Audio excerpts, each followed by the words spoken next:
नमस्कार दोस्तों, आप सभी का स्वागत है उद्गम बायोलॉजी क्लासेस में। आज के लेक्चर में हम देखेंगे कि मेसोमेरिक इफेक्ट क्या होता है। दोस्तों, मेसोमेरिक इफेक्ट जो है जनरली इसका डिफिनेशन लिखते हैं, the mesomeric effect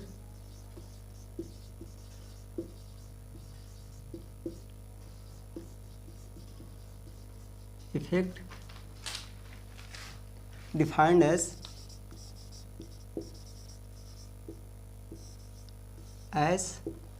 delocalization of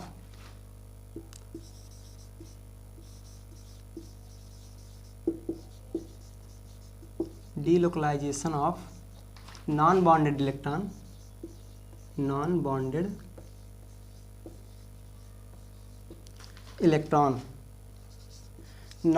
electron means way electron which are free in nature, that means lone pair or negative charge.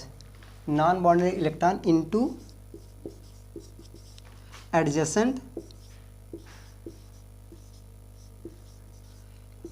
p or d orbital. For example, NH2 nitrogen के पास lone pair है, यहाँ पे CH2, इस पे एक positive charge है। Carbon पे positive charge रहने का मतलब इसका एक p ऑर्बिटल खाली है, तो नाइट्रोजन अपना लोन पेयर इसके बैकेंट p ऑर्बिटल में डोनेट करेगा। According to definition, the mesomeric effect defined as delocalisation of non bonded electron, that means lone pair into adjacent, nitrogen के एडजेसेंट में कार्बन है विच हैव एम्प्टी p और d orbital.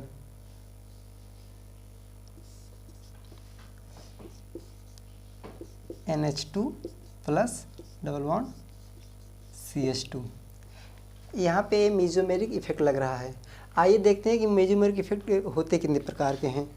तो generally दोस्तों, mesomeric effect all effect की तरह ये भी दो प्रकार के होते हैं, एक प्लस m शो करता है और एक माइनस m दर्शाता है। जैसे कि हम जानते हैं कि प्लस m मीन्स जो इलेक्ट्रॉन डेंसिटी को डोनेट कर सके और माइनस m मतलब जो अपनी तरफ खींच सके। जैसे एग्जांपल अभी जो लिया था मैंने NH2 और CH2 का,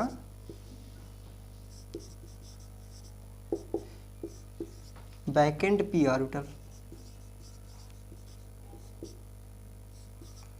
ऑर्बिटल,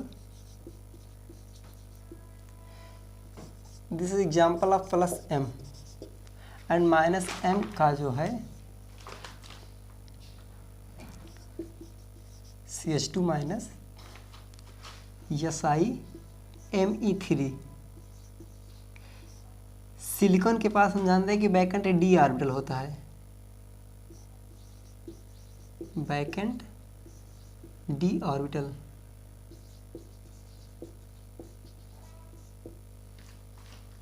आप इसको नोट कर लीजिए, इसके बाद हम आगे चलते हैं। आइए एप्लीकेशन देखते हैं, मेसोमेरिक इफेक्ट के एप्लीकेशन क्या क्या होते हैं। तो इसके भी एप्लीकेशन सभी इफेक्ट की तरह कई प्रकार के होते हैं। 1. Stability of carbocation, stability of carbocation and second है stability of carbanion, second stability of carbanion and इसके बाद है एसिडिटी एंड बेसिसिटी का,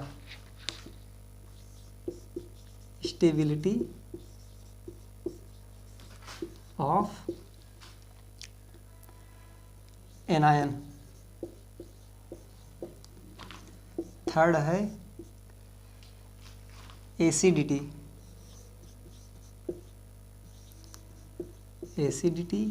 एंड फोर्थ है बेसिसिटी।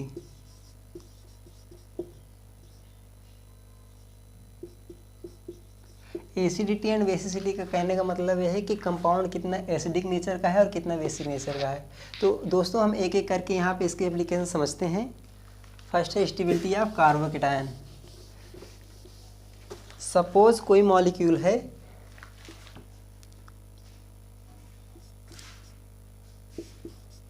NH2 लोन पेयर, इसके एडजस्टमेंट कार्बोकेटायन CH2 प्लस, यहाँ पे back and p orbital है कार्बन के पास, इसको हम E1 मानते हैं। इसके बाद OH,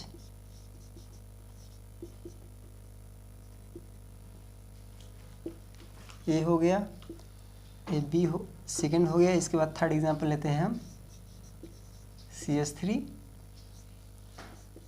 CH2। दोस्तों हम अगर इसका हम ऑर्डर अरेंज करेंगे तो देखेंगे कि यहाँ पे नाइट्रोजन अपना लोन पेयर इजीली डोनेट कर सकता है as comparison to oxygen, because oxygen is more electronegative than nitrogen.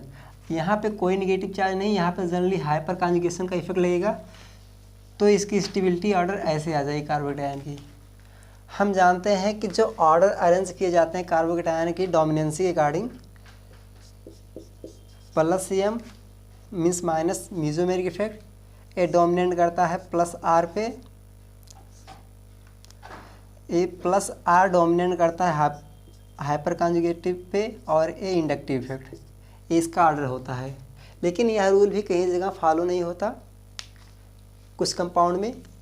ये स्टेबिलिटी आप हो गए कार्बोकेटायन की, and stability of carbon ion की हम देखते हैं। अब यहाँ पे नाइट्रोजन अपना लोन पेयर इजीली डोनेट कर सकता है, इलेक्ट्रोनेगेटिव आइटम नाइट्रोजन भी और ऑक्सीजन भी, बट इसके कंपैरिजन नाइट्रोजन कम है। यहाँ पे कोई नॉन बॉन्डेड इलेक्ट्रॉन तो है ही नहीं, तो यहाँ पे सिंपल इसका हाइपर कॉन्जुगेटिव स्ट्रक्चर के थ्रू स्टेबलाइज होगा। आइए देखते हैं stability of carbon ion.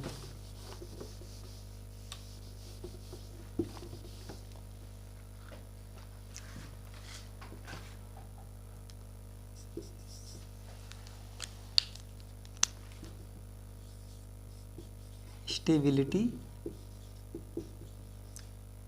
Of carbon ion.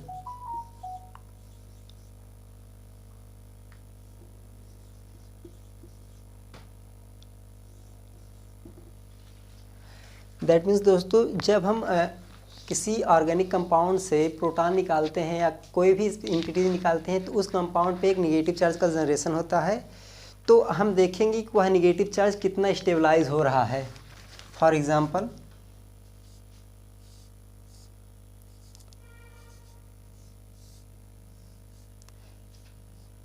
यहाँ पे 2 हाइड्रोजन हैं, 1, फिर इसके बाद ऑक्सीजन सल्फर, यहाँ पर भी 2 हाइड्रोजन हैं,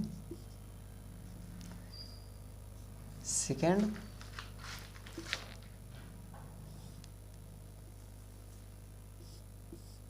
ऑक्सीजन ऑक्सीजन, हाइड्रोजन हाइड्रोजन, यहाँ पे सिंपल साइक्लोपेंटेन ले रहे हैं।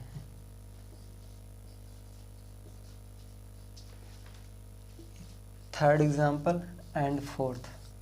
तो दोस्तों इसमें से अगर हम प्रोटॉन निकालेंगे तो इस पे निगेटिव चार्ज आएगा। सपोज यहाँ से हम एक प्रोटॉन निकाल रहे हैं, तो इस पोजीशन पे अब एक कार्बन आयन का जनरेशन हो गया और इसका हाइड्रोजन भी ऐसे है। तो हम देखेंगे कि सल्फर के पास वैकेंट डी ऑर्बिटल है, इस तरफ भी और इस तरफ भी।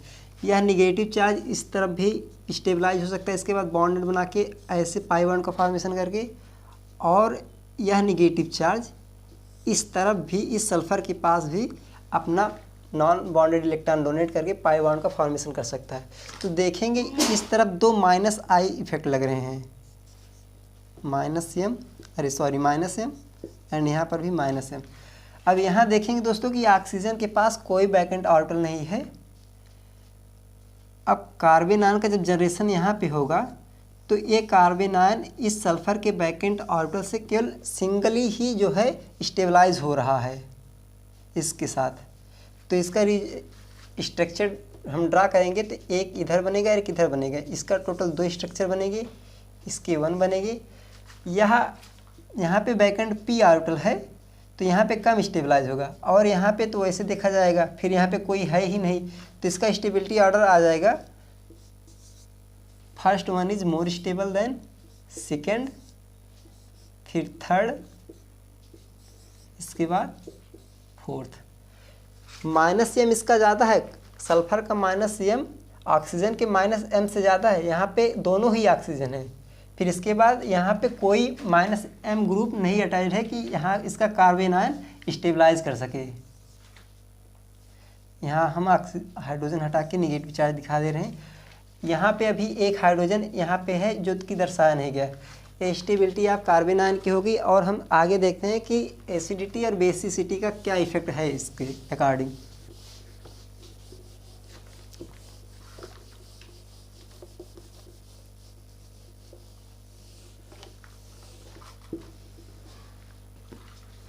हम जानते हैं कि एसिडिटी जो होता है, acidity directly proportional to stability of anion, stability of anion.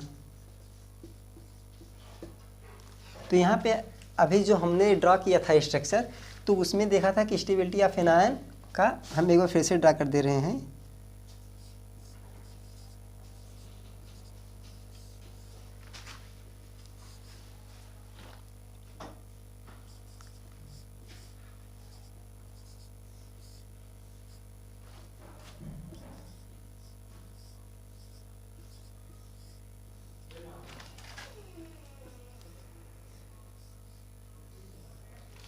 तो ये दोस्तों इसका एसिडिटी ऑर्डर यही है, इसको नोट कर लीजिए आप। एंड सेकंड है बेसिसिटी। बेसिसिटी तो बेसिसिटी इन्वर्सली प्रोपोर्शनल होता है stability of anion, stability of anion. Basicity explain ये करती है कोई भी कंपाउंड है कितना इजीली अपना नॉन बॉन्डेड इलेक्ट्रॉन डोनेट कर सके। तो दोस्तों हम देखेंगे कि जब ये नॉन बॉन्डेड इलेक्ट्रॉन यहाँ इसके बैकेंट ऑर्बिटल के साथ पाई बॉन्ड का फॉर्मेशन कर रहा है, मतलब कि एक कॉन्जुगेशन में पार्टिसिपेट कर रहा है। अब किसी अदर कंपाउंड को ये अपना नॉन बॉन्डेड इलेक्ट्रॉन डोनेट नहीं कर पा रहा, तो जब डोनेट नहीं कर पा रहा तो उसकी बेसिसिटी कम होगी। तो इसका हम बेसिसिटी ऑर्डर लिखेंगे, जैसे इसको हम नंबरिंग कर दे रहे हैं यहीं पे 1 2 3 4। तो इसका बेसिसिटी ऑर्डर आ जाएगा 4 मोर बेसिक देन थर्ड, फिर इसके बाद सेकेंड, फिर फर्स्ट। इसका ये बेसिसिटी ऑर्डर हो गया बेसिक का। दैट मीन्स फोर्थ का सबसे ज़्यादा बेसिक है, फिर थर्ड बेसिक है, फिर सेकेंड, फिर फर्स्ट। Thank you classes.